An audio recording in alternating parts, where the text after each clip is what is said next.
Bonjour à vous tous, chers compatriotes d'Algérie, même toutes les personnes qui verront cette intervention. Cette intervention, ce matin, je devais commencer par un petit travail, une lecture rapide de la loi des finances 2023 de l'Algérie, mais en travaillant hier matin sur certains aspects. Les voici. Ce sont ces documents. Ce sont ces documents je, que je lirai rapidement. Hein, je dis bien, hein, ils concernent la loi des finances 2023. Donc ces chiffres et ces graphiques-là, je vais les lire d'une manière extrêmement rapide. Donc en travaillant, je suis tombé sur l'article signé par Ahmed Ben Saada qui s'appelle, titré plutôt, Affaire Algérie, affaire Radio M, Saltimbanque et guerre de quatrième génération.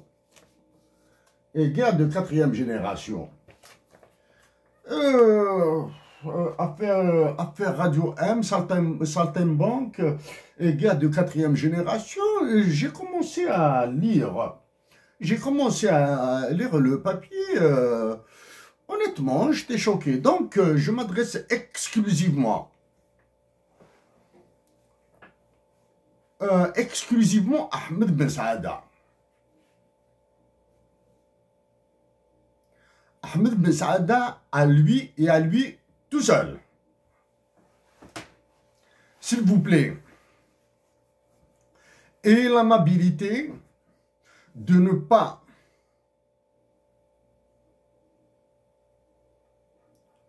m'associer ou je sais pas quoi. Hein.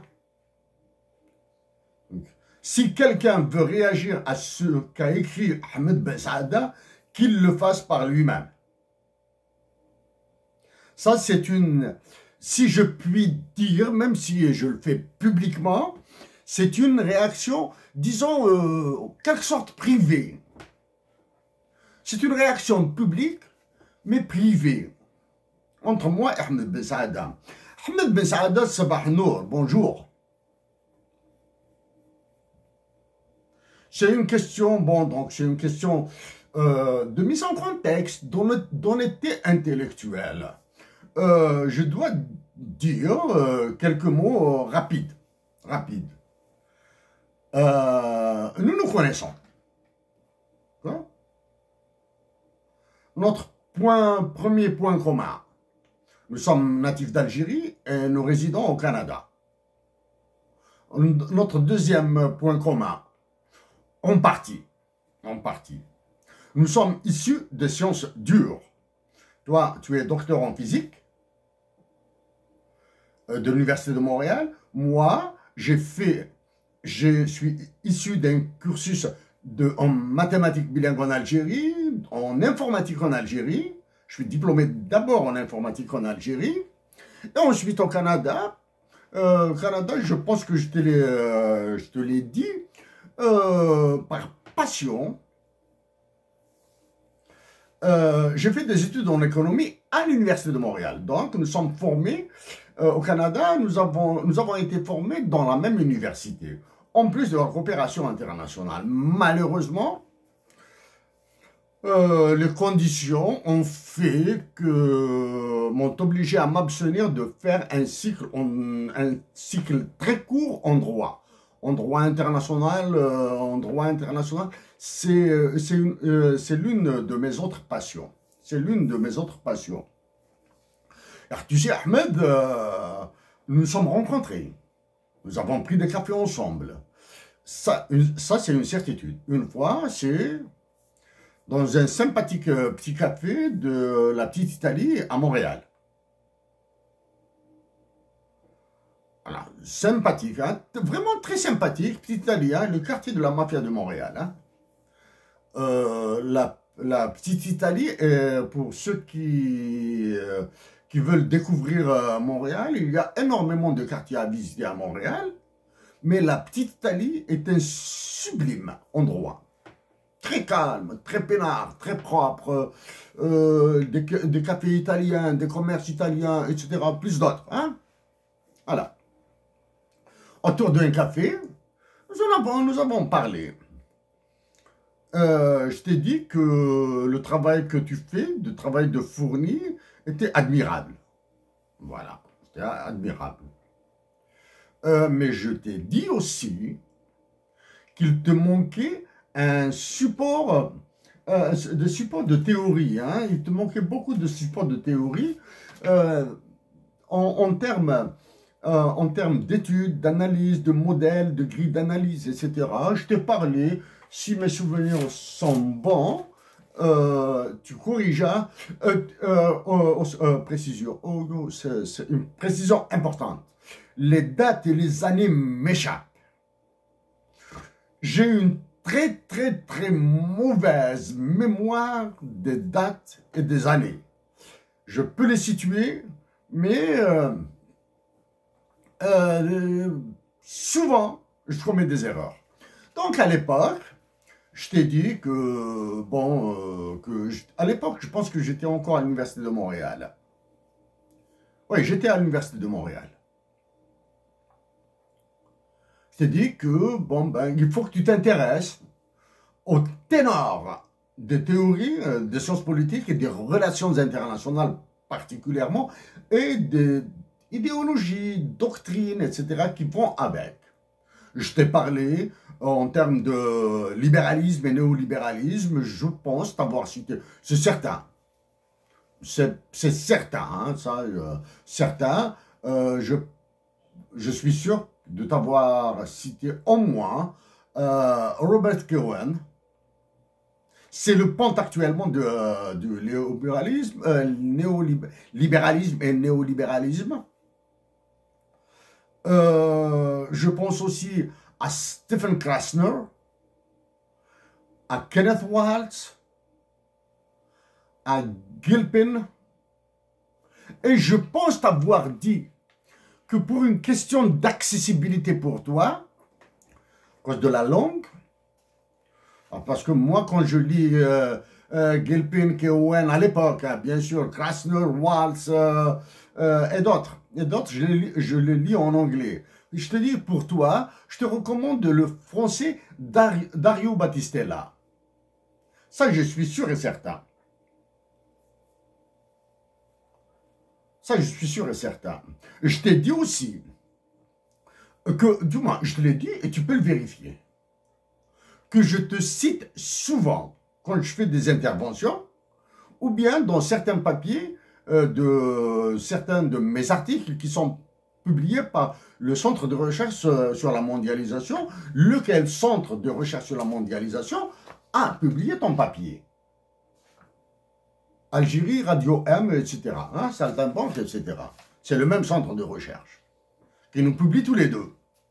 Moi, bon, ben, actuellement, c'est faute de temps, et je pense que même le lectorat algérien s'éloigne par ce genre de publication. Et faute de temps aussi, hein, j'ai arrêté de me faire publier.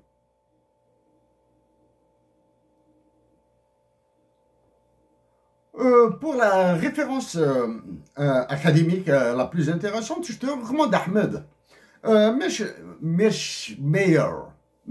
L'Américain, actuellement, il fait sa loi, là. Hein? Il fait sa loi. Bon, bref. Il y a énormément de points positifs, pas positifs, positifs ou négatifs, c'est aux autres d'apprécier. Énormément de points communs que nous partageons dans ton papier. Des points communs. Hein? Mais maintenant, mon objectif, en faisant en m'adressant tes mots, c'est de montrer que ton papier est un papier haineux. Voilà, hein? Dès le départ, je fixe l'objectif. Hein? Je vais démontrer que ton papier est un papier haineux. J'éviterai de lire le tout là, hein, parce que après, je dois passer à la loi des finances 2023, comme je l'ai dit au début. Ça, c'est mon objectif, hein, pour que les choses soient claires dès le départ.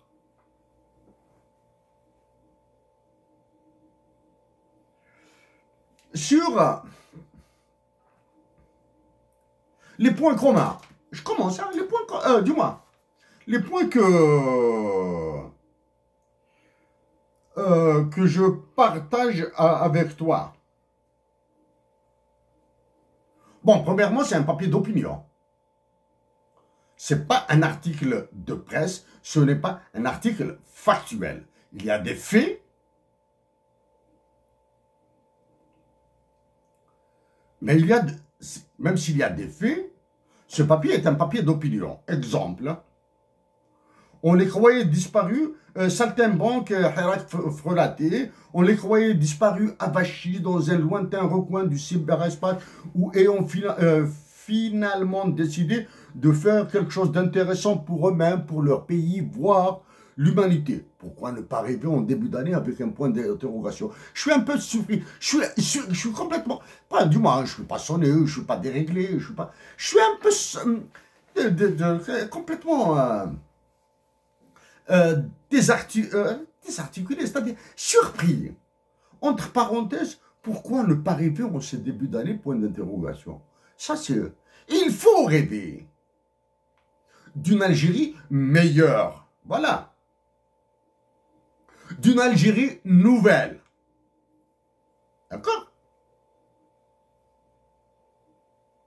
Pour le mouvement général, là, ce mouvement qui s'appelle le Hirak, c'est ténor autoproclamé.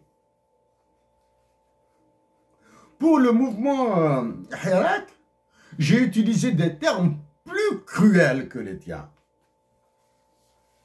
J'ai utilisé des termes d'une sévérité extrême. J'ai dit que c'est un mouvement dévastateur. D'accord? J'ai dit que c'est un mouvement dévastateur. Plus que ça, un peu plus que ça, je pense qu'il n'y en a pas. Hein? Enfin, déstabilisation, etc. Ça fait longtemps, ça. Moi, ces mouvements Hirak de printemps arabe, moi, je les ai étudiés à l'université, dans la même université que toi. À l'université de Montréal, je les ai étudiés.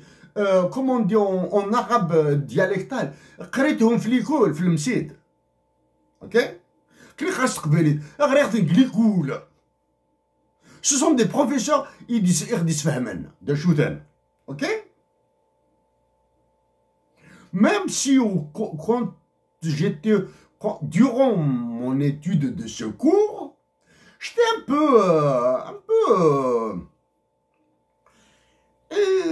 un peu par-ci, un peu par-là, c'est-à-dire, dois-je croire la théorie qui nous a été présentée par ces professeurs, ou bien devrais-je faire confiance à mes sentiments, à une certaine croyance que ces mouvements pourraient nous amener du bien.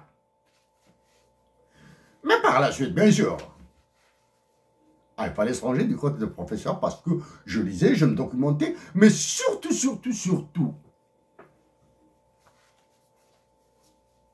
j'ai étudié les équilibres, Ahmed.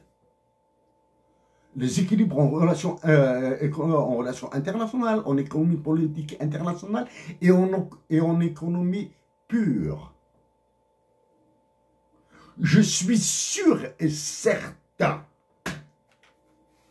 de t'avoir parlé des équilibres lors de notre café.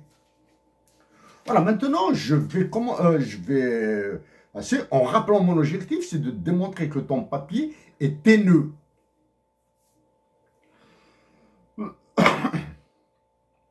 Quelque part dans ton texte, tu as dit qu'il n'y a pas de débat, qu'il n'y a pas que le niveau en Algérie est très bas. Moi, j'ai dit qu'il mieux que toi. J'ai dit qu'il était négatif. Ok? Pour ce débat, justement, le compatriote algérien ou canadien à Montréal peuvent organiser un face-à-face à New York. Entre nous deux, là. Comme ça, pour initier ce genre d'opposition frontale, même si nous partageons énormément de points. sur ce qui se passe dans notre pays. Pour le journalisme, tu as écrit bon, comme ça, hein? On a eu droit à des journaleux au verbiage filandreux dont l'épaisseur des idées relève de la nanotechnologie, de droits de l'hommiste, aussi ridicule que des épouvantails sur une terre aride. Tu es parti, hein, ou, c'est du canon, ça. Hein? C'est des attaques au mortier, là. Hein? Bon. Journaleux au verbiage filandreux, bon. Filandreux. Comment vais-je le dire? Il y a point de journalisme en Algérie. Nous, on n'a pas. Il n'y a pas de journalisme en Algérie. Moi, j'ai dit qu'ils font du journal de l'information négative, c'est-à-dire qu'ils ont encore détruit l'Algérie. OK? Pour la presse, les journalistes en Algérie, je connais un coin là, je connais un rayon. Hein. Je connais un rayon. Effectivement, je connais très bien Ersan Kadri. Je connais des directeurs de journaux. Toi, tu as dit que tu as eu des réactions, etc. Certains ont réagi, t'ont critiqué, etc., etc. Bon. Ah, ça, c'est pas grave, ça. Hein. C'est les risques du métier. C'est les risques du métier. Bon. Les journalistes en Algérie, ça fait un bail. Moi, j'ai écrit dans la presse algérienne. Hein. Ça fait un bail depuis que je leur ai proposé, du moins suggéré. D'abord de signer des papiers à 50 mains. À 50 mains. S'ils ne peuvent pas signer des papiers à 50 mains, qu'ils le fassent. Très difficile d'agréger des préférences et des orientations des uns et des autres. 50 mains, c'est beaucoup. 50 mains, bon ben, c'est 50 journalistes. Hein. Ce n'est pas 25 journalistes. Hein.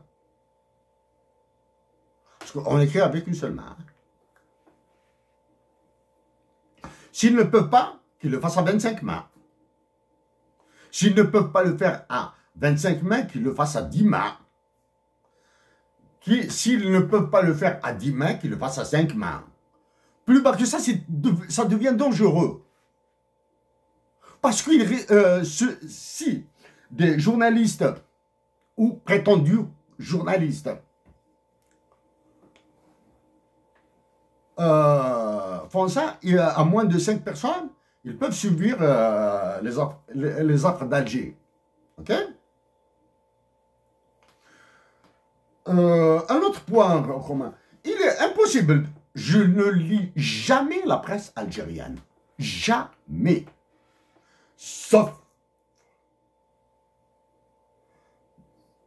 et rarement 2 ou 3 signatures.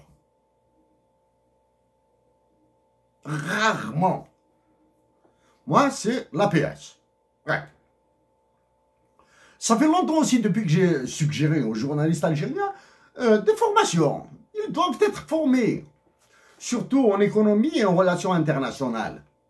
Bon, quand on les forme sur les indicateurs économiques, sur certaines grilles d'analyse en relations internationales, ils écriront moins de bêtises.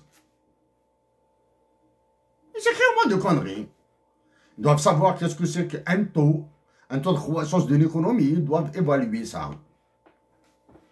Ils doivent savoir faire la différence entre les idéaux, par exemple. Ils doivent savoir faire la différence entre le libéralisme, le néolibéralisme, le réalisme, le néoréalisme, le constructivisme et la diffusion de la puissance en relations internationales. Ils doivent savoir qu'est-ce que c'est qu'un équilibre stable dynamique, etc. Un équilibre instable. Comme ça, hein? Mais déjà le fait, leur faire maîtriser la signification d'un taux de croissance ou d'un indice ou d'un ratio démographique ou d'un quotient démographique, etc., ce serait énorme. Oui, je pense que ceux qui écrivent dans les journaux algériens, avec des réserves, avec des limites, hein, parce que ça fait longtemps depuis que je l'ai lu, hein. Pour la majorité, il a fait licence en français, licence en anglais, licence en français, licence en anglais, etc. Et il s'est rabattu sur l'écriture en français et en anglais, etc. Et avec toutes les pressions qu'ils subissent, ils écrivent plutôt ce qu'on leur ordonne. D'accord? Bon, j'oublie pas. Mon objectif est de démontrer que ton papier est haineux. Un papier haineux.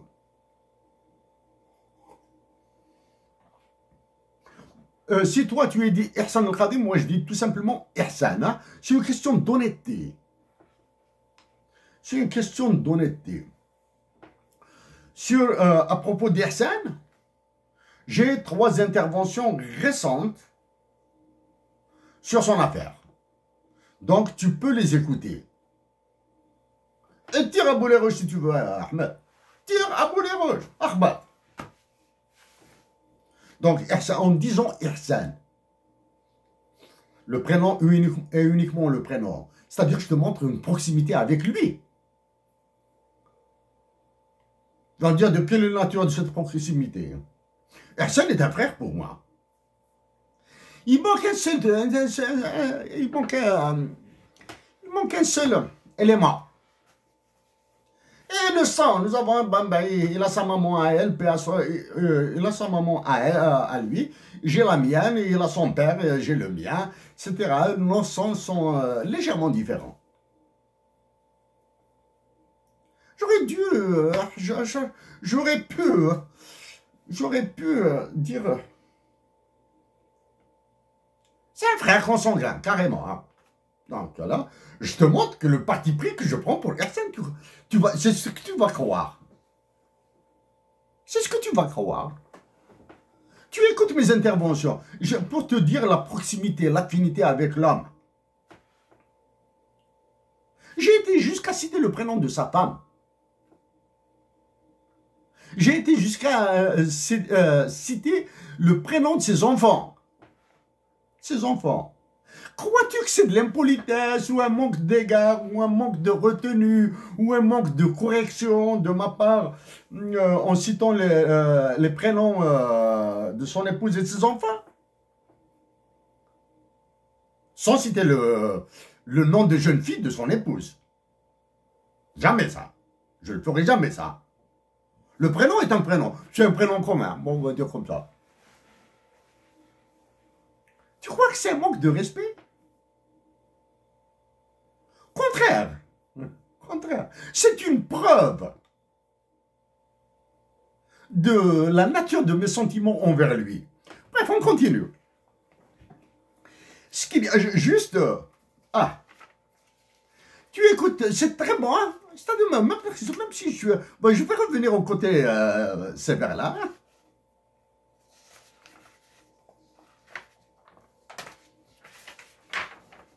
Voici tes dessins, ces graphiques, hein. Ils sont très bons, hein. Ils sont très bons. Moi, je te cite dans mes interventions. Pour plus de détails, essayez de voir les dessins qu'il fait, les graphiques qu'il fait, etc. Hein. Ils sont très bons, hein. C'est souvent. Parce que ton travail fouillé me fait gagner du temps. C'est pas que je connais pas ça, là. Il me fait gagner du temps. Plus... l'éphéméride là, l'éphéméride.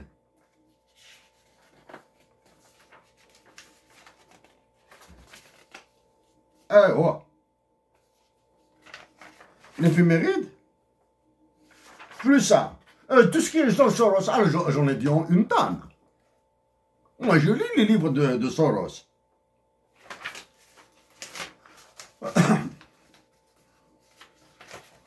Les points communs. Quand tu écouteras tout ce que j'ai dit à propos d'Ihsan et de cette affaire,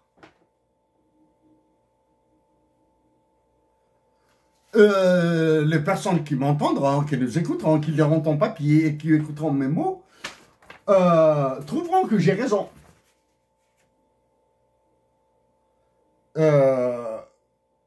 Ministère de l'Europe et des Affaires étrangères. C'est-à-dire, c'est l'État français. Hein?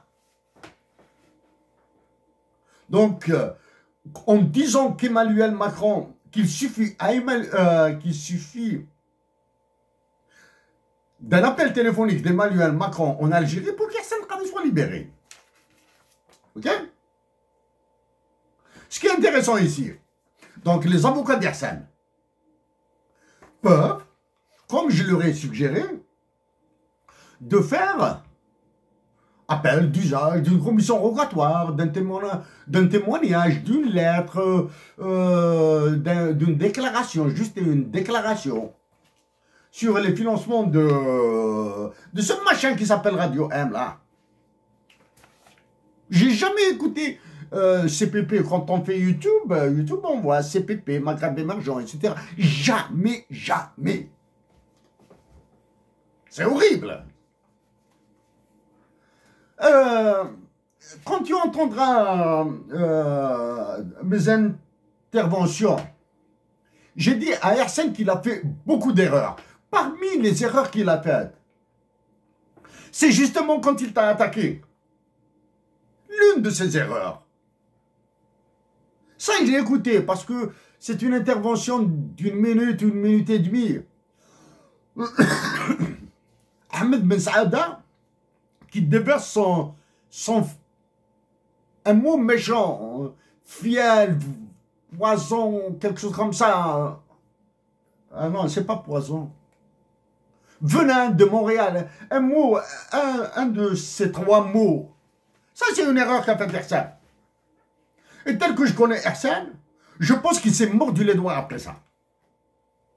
Je connais suffisamment la personne. Il ne va pas faire cette erreur d'amateur. Ok? Et tu as lui rendu l'appareil. Bref, maintenant on va voir le reste. L'USA de Soros, etc., etc. Ok? Ce qu'il y a maintenant, un effort. Aux États-Unis, le célèbre New York Times, entre guillemets, hein, je ne suis pas sûr les guillemets, etc., hein, grand défenseur de l'exportation de la démocratie et du printemps arabe, etc., etc. L'Algérie sévit contre le dernier média indépendant restant. Y a-t-il un média indépendant dans le monde? Ou du moins, dans les pays que nous connaissons. Est-ce que tu peux imaginer un média indépendant comme ça? Tu restes chez toi, tu t'allonges, un café, une cigarette, etc. Le journal Intel est indépendant. Aucun journal, aucun média ne peut être indépendant dans la mesure où il dépend au moins du volume de nos connaissances. Volume de nos connaissances. Et de notre logique de raisonnement. Logique au sens mathématique du terme. Nous sommes des humains. Donc nous sommes comme... Nous avons une météorologie changeante. Nous dépendons au moins de nos connaissances et de notre raisonnement pour aller dans ce qui est très utilisé en mathématiques, en physique, le monde des inférences et des déductions. Déduction, induction, inférence. Ok? Un dernier. Donc, ici, c'est un excellent élément de défense de Kavé Arsène dans le système judiciaire.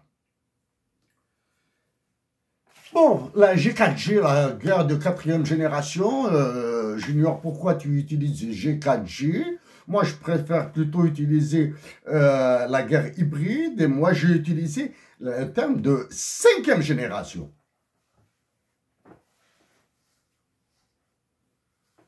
Une guerre de 5e génération. Pour être un peu plus clair, tu as la première génération, c'est deux groupes qui s'affrontent avec des fusils, avec des Kalachnikov, avec des 91-44. Ensuite, la marine et l'aviation. Ensuite, l'information. Ensuite, le sexe. L'utilisation du sexe dans les guerres. Ensuite, l'utilisation des stupéfiants. Ensuite, l'utilisation de l'arme spatiale. Je te renvoie aux pluies acides en Allemagne. En plus de l'information. En plus de l'espionnage. En plus de tout ça. Et qu'est-ce qui reste comme autre guerre dont on parle très peu? Deux autres guerres. De guerre hybride. Deux autres éléments de la guerre hybride. La guerre des mollets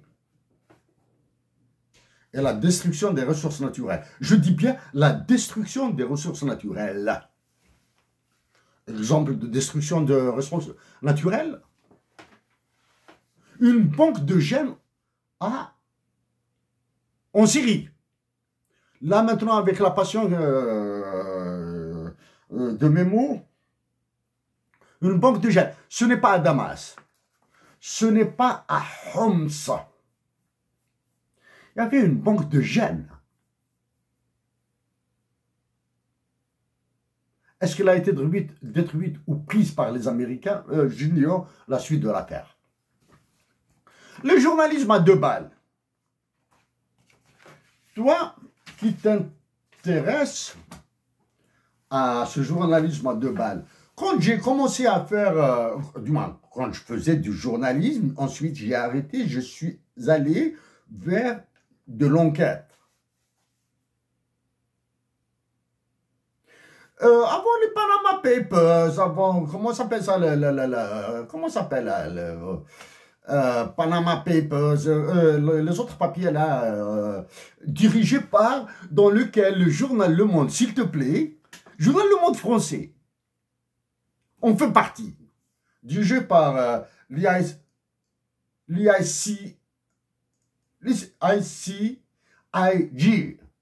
le consortium des journalistes d'investigation là,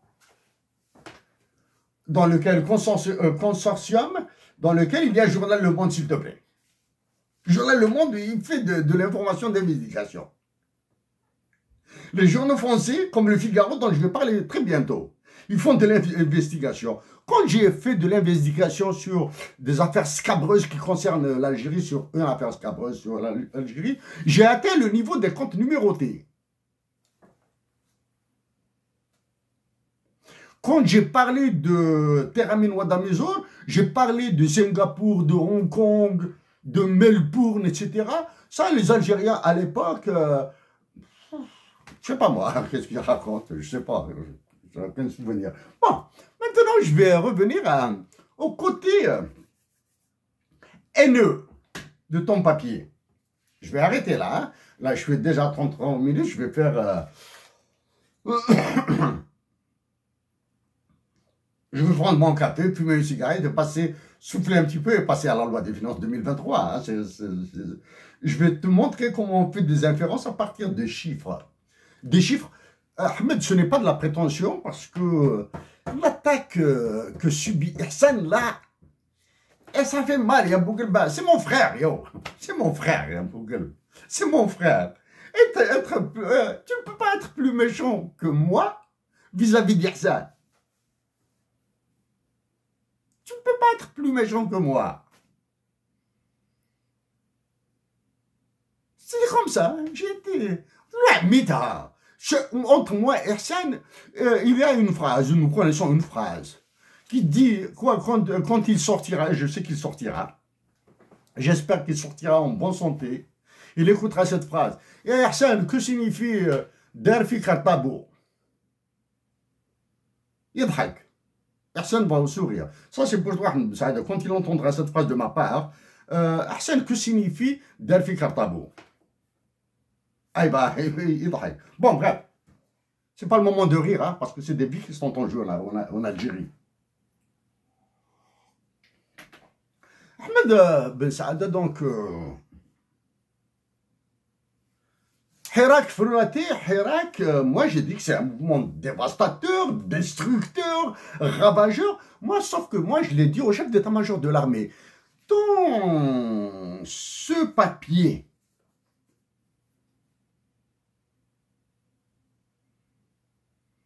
On a eu droit à des journaux au verbiage fluandreux dont l'épaisseur des idées relève de la nanotechnologie.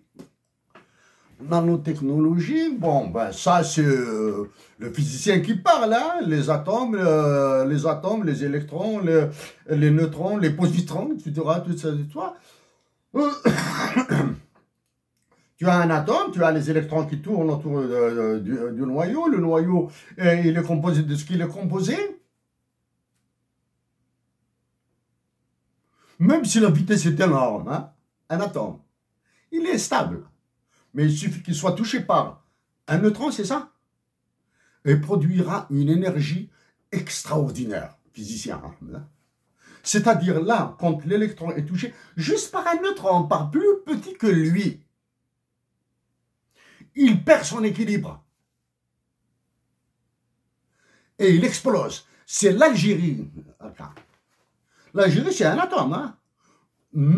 Moi, toi, sommes composés d'atomes. Hein. Ça, les gens l'oublient. Hein. Nous sommes des atomes. Par la volonté de Dieu, nous avons une consistance, je dirais, quantique. Hein. C'est-à-dire, nous arrivons à sentir que nous nous touchons, qu'il y a des corps comme ça. Hein. Mais nous sommes des molécules, des atomes formés d'atomes.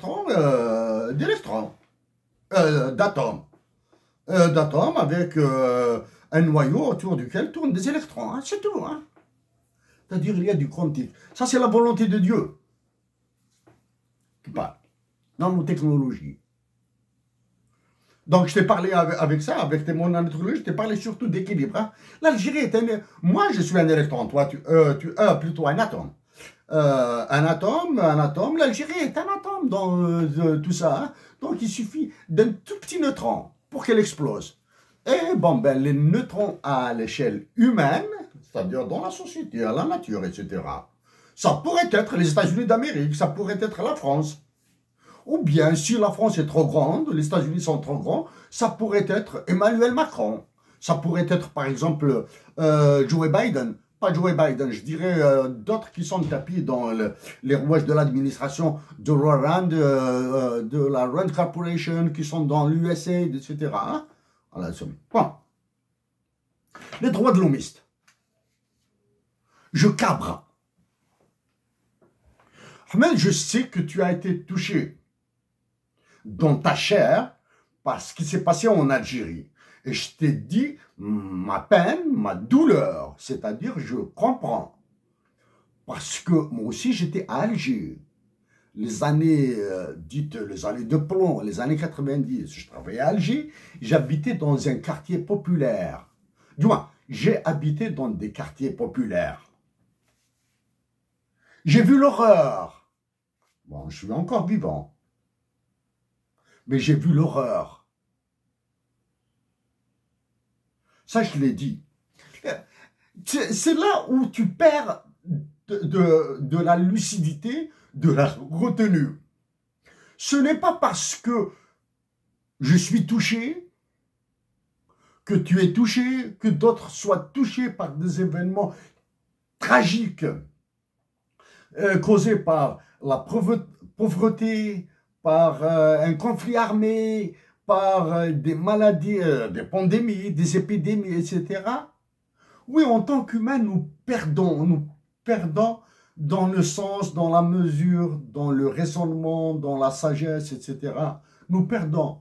Mais c'est là, justement, que nous devons retrouver, une fois le choc passé, hein, nous devons retrouver la lucidité, la sagesse et la clarté dans les idées. Les droits de l'homiste. La sagesse et la lucidité nous permettent de revenir vers notre nature, c'est-à-dire la nature telle qu'elle nous a été décidée par Dieu. Là, je rentre dans un espace religieux qui m'est difficile de comprendre. Oui. Revenir vers de la mesure. Donc, les droits de l'homiste. Droits de l'homiste, juste dans ton sens, hein, je suis un droit de l'homiste de première. Okay? C'est à l'Université de Montréal, où tu as eu tes diplômes, où j'ai eu mes diplômes, que j'ai abordé les droits de l'homme par l'inflation, c'est-à-dire de la mathématique, hein, la mesure de la réalisation des droits de l'homme par l'inflation, ou plus simplement dit par l'indice des prix à la consommation. Les droits de l'homme sont les droits économiques, sociaux et culturels, etc. Les droits civils et politiques, c'est un autre système de mesures que tu peux trouver dans mon livre, le livre de la jarre pour la patrie. Il est décrit en détail. Hein?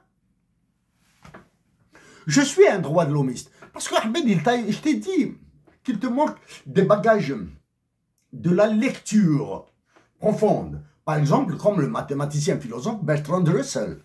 Est-il un idiot, un imbécile en créant avec Jean-Paul Sartre le tribunal des peuples à Londres? Ça, c'est pour les droits de l'homme, non? Même si les droits, même si tout ce que tu penses du Haut Commissariat aux droits de l'homme de l'Organisation des Nations Unies, je peux t'en parler pendant 24 heures sur ça, hein, comment il fonctionne, comment etc. Et je t'invite à écouter ce que j'ai dit à propos de l'examen périodique universel, en t'ajoutant que j'ai travaillé sur les droits de l'homme pour un professeur, les droits de l'homme en Chine pour un professeur à l'Université de Montréal, pour le compte d'un professeur à l'Université de Montréal. Bon, bref, droits de l'homiste. Ce n'est pas parce que nous sommes touchés dans nos chairs, ou dans nos sentiments, ou dans nos croyances, que nous allons ignorer les droits de l'homme.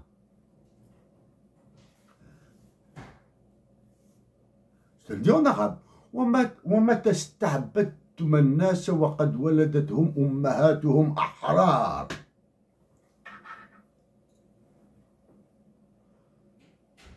ومتى استعبدتم الناس وقد ولدتهم أمهاتهم أحرار.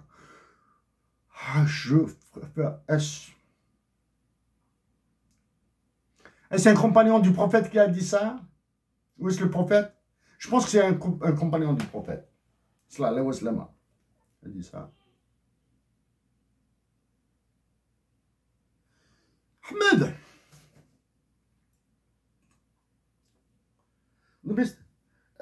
évidemment, je n'ai pas été épargné par les attaques nauséabondes, etc. Manifestement, cette tribu collaboratrice bénéficiait d'une puissante protection étrangère. Là, argumentation très primaire, dans le paragraphe d'avant. Et juste après, manifestement, les soutiens de Radio M.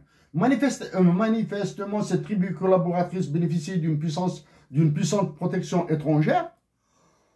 Est-ce qu'il n'y a pas un problème de raisonnement? L'argumentation est très primaire. Quelqu'un qui a une argumentation très primaire, ce qui peut être protégé par une puissance étrangère, c'est quelqu'un qui a une argumentation solide, qui doit être protégé. Autrement, quelqu'un qui a une argumentation à 2 balles, à tirer la rigole, à tirer pas les cheveux, etc., t'as pas besoin de lui. Ça, c'est du rabouge informationnel. Mais ensuite, ce qui est extraordinaire dans ton papier, côté financement maintenant, mais je te rappelle, je te dis simplement, jette un coup d'œil, c'est ce qu'il appelle sur les 3D, hein, disintermediation, deregulation,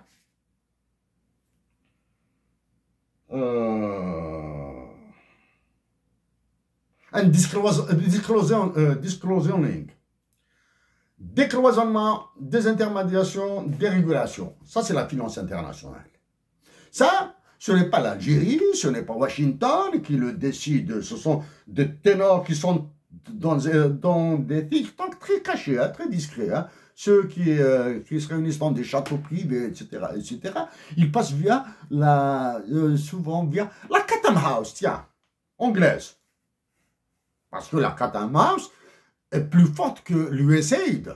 Parce que la Chatham House, elle fournit l'idéologie. Pendant qu'on parle de ça, c'est la Banque des règlements internationaux. Elle fournit ça, la dérégulation, déréglementation et décloisonnement. Donc, Interface Média, je présume, non, je ne présume pas, je te crois, qu'elle a été financée par un truchement de réseau, etc., etc. Comme je l'ai dit, donc ça, c'est un argument en faveur de la défense de Kader Hersen. Donc, puisque tu les as identifiés, donc ils peuvent les convoquer, ou bien solliciter leur témoignage. Okay? Ce que tu ignores,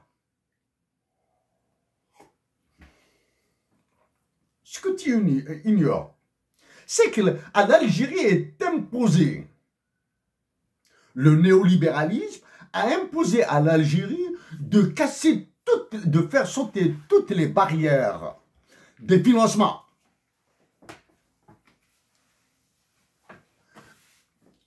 Tu ramènes l'argent là où tu le trouves, là où il est gratuit, si tu es rationnel, hein? Si tu es intelligent, si tu es malin, joué, tu ramènes l'argent de là où il est. Ben, si tu le ramènes à des taux d'intérêt négatifs, ce serait super. Ce serait super. Il y a ça. Interface Média est composée d'un conseil d'administration. Je présume, hein, ça fait longtemps depuis que je n'ai plus... ça fait depuis 2011, 2012, depuis que je n'ai plus de contact avec cette société. Mais tu vas entendre dans mes mots que je dis à ça, j'ai refusé de prendre son appel téléphonique. Et pourtant, c'est mon frère, il y a Google Pay. C'est mon frère. Hein. J'ai refusé de prendre son appel. Bon. Donc, il y a un conseil d'administration d'Interface Média. Donc, c'est tout le conseil d'administration d'Interface Média qui doit suivre Hersen là où il est, non? C'est la loi. Ou bien tu me diras que non, que les preuves ont été apportées uniquement contre Kader Hersen. Ça veut dire qu'il agit dans le dos des membres du conseil d'administration d'Interface Média ou de ce groupe-là, de cette compagnie-là, de cette compagnie qu'il dirige. Sachant que j'ai appartenu à Interface Média en tant que consultant, jamais salarié. Hein. Je n'étais pas un salarié d'Interface Média, j'étais un consultant pour Interface Média et j'étais payé pour ça. Okay? Pour que les choses soient claires. Hein. On dort. Bon. En plus, donc, ça, c'est le conseil. Maintenant, il y a le tempo. Qui a ordonné l'arrestation d'Hersen El-Khadri? Il n'y a pas un mot dedans. Il n'y a pas un mot sur les ordonnateurs de l'arrestation de Kader Hersen. Ok? C'est valable pour tous les journalistes. Hein? Tous les journalistes, entre guillemets, c'est-à-dire tous les salariés des journaux qui écrivent des papiers tels qu'on leur ordonne de les écrire. Voilà. Qui a ordonné l'arrestation d'Hersen El-Khadri? Il n'y a pas d'émotion de ça. Hein? Est-ce qu'il y a eu une enquête civile au préalable, etc. Civile, hein? Ou bien est-ce que si une enquête des services secrets militaires algériens a eu lieu, est-ce que cette enquête a été transmise au juge d'instruction? Est-ce que les avocats d'Hersen ont pris... Bon, maintenant, tu peux me dire ce que tu veux sur le groupe d'avocats Hersen, ténor autoproclamé, hein? Tu entendras. J'ai échangé avec Mustafa Bouchachi, hein? J'ai échangé avec lui, ça fait longtemps, les couleurs, hein? Maintenant, avocats, ils sont avocats. Il n'y a pas un mot sur les ordonnateurs. Les ordonnateurs de l'arrestation d'Hersen El-Khadri. Il n'y a pas un mot sur le fonctionnement de la justice en Algérie. Et il y a... Attention, d'un homme intègre, il y a ça, famille privée de net, bien que je sois personnellement l'action sur ces mots privés, privé de famille, etc., privé de revenus, etc. Non, ça c'est de l'argument. Quand on n'a pas d'argument solide, bon, ben, on cherche, parce que quand on écrit là, comme ça, quand on parle comme ça, on peut un truc. Il y a une phrase. Il y a une phrase. Sur la publication sur les papiers au moment de la tribu Barbouzri, il y a une phrase. là où tu as parlé de despotique, quelque chose comme ça, hein. Il y a un truc. Il y a un passage, hein, j'ai pas le temps là, j'en ai marre là. Hein. Tu n'as pas dit un mot sur la nature du régime politique en Algérie. Tu n'as pas dit un mot sur la nature du régime politique en Algérie. Est-ce une démocratie libérale? Est-ce une démocratie parfaite? Est-ce une dictature militaire? Est-ce une dictature fasciste? Est-ce que le président de la République en Algérie, comme on dit en arabe dialectal d'Alger, à Alger, il y a un arabe dialectal du tonnerre, qui m'appelle Igta. Mais c'est compté. Pour maintenant, les journalismes verbieux. Ahmed, je vais aller. Il y a une dernière phrase, je vais arrêter là. Hein, ça, c'est pas un truc là, j'ai l'impression.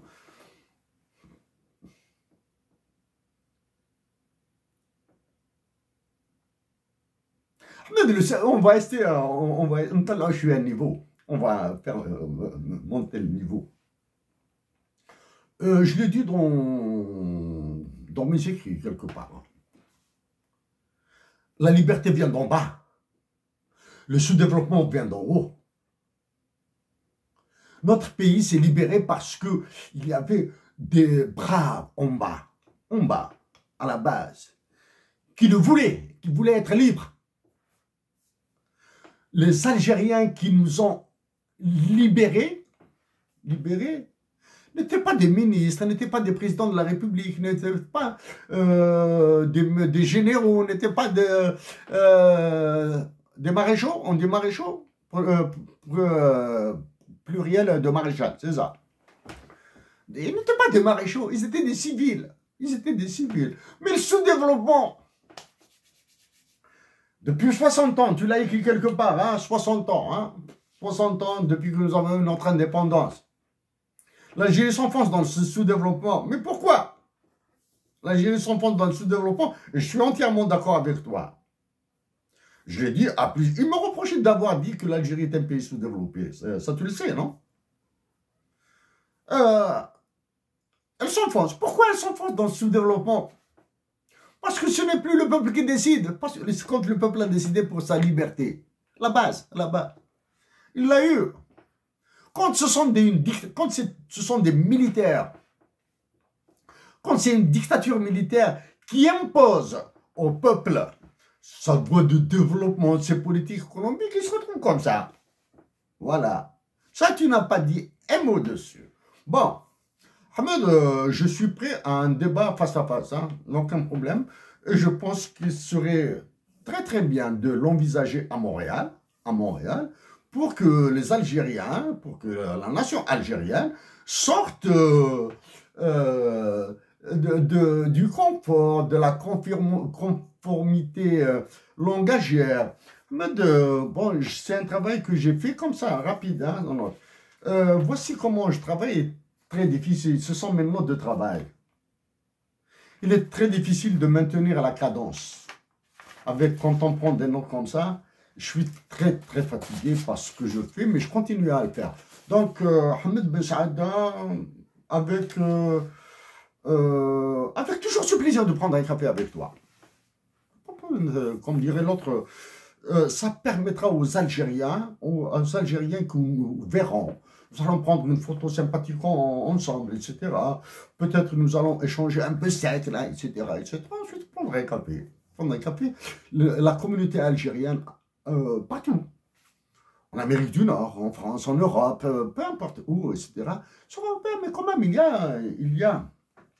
a des Algériens qui se chamaillent, qui s'engueulent, etc. dans le terrain politique, bien sûr, etc. Mais après, s'entendent. Ahmed Ben Saada, maintenant, j'ai dit qu'à la fin, je démontrerai que ton papier est haineux.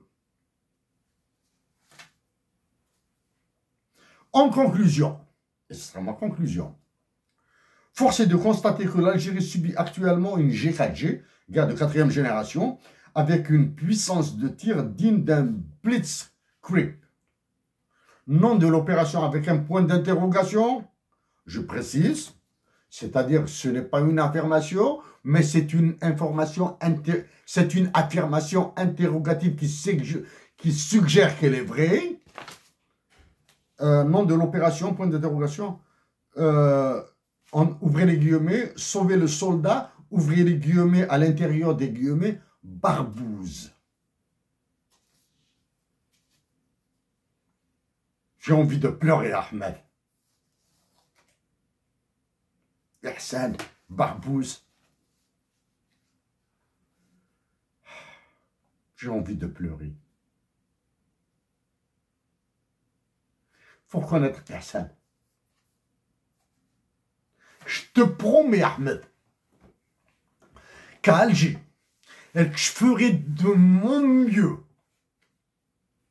de vous faire rencontrer si Dieu le veut. C'est-à-dire, si toi tu es en Algérie, moi je suis en Algérie, et Ihsan en Algérie, je te promets que je ferai des mains et des pieds pour faire rompre, c'est ça. C'est-à-dire, il doit céder.